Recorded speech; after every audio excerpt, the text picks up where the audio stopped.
Gambling with the lives of millions of people. The explosive exchange between Donald Trump and Volodymyr Zelenskiy at the White House may have seemed like it came out of the blue. Doing is very disrespectful. But according to multiple sources familiar with the matter, it follows weeks of frustration in the Trump camp.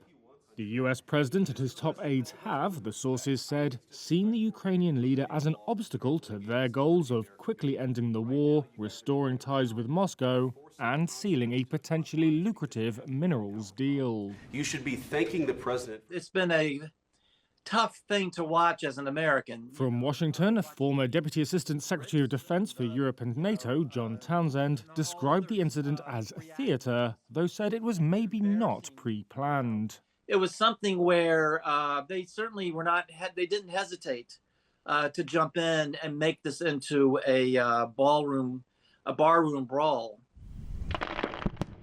Trump has long taken an adversarial approach to Zelensky and Ukraine.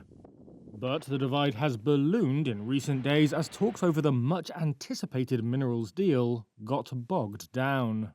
Two White House officials said there had been no attempt to ambush the Ukrainian president, and US Senator Lindsey Graham said he had hoped the deal would go over well. What I saw in the Oval Office was disrespectful, and I don't know if we can ever do business with Zelensky again.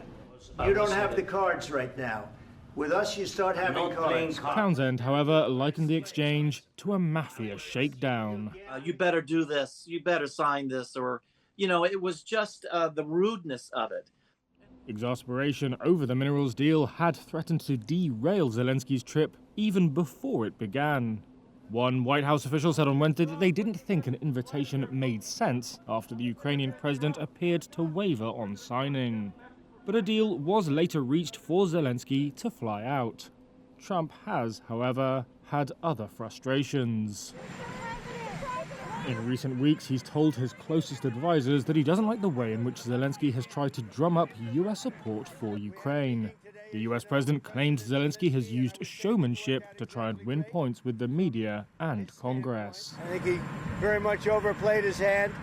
Trump has also openly pushed for elections in Ukraine and blasted Zelensky for not holding them after his 5-year term ran out in 2024.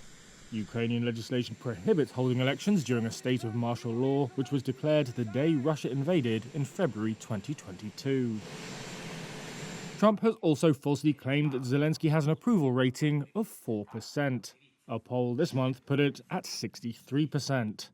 At the same time, Trump has been upending decades of US foreign policy by publicly siding with Vladimir Putin and saying he trusts the Russian leader in his desire to end the war.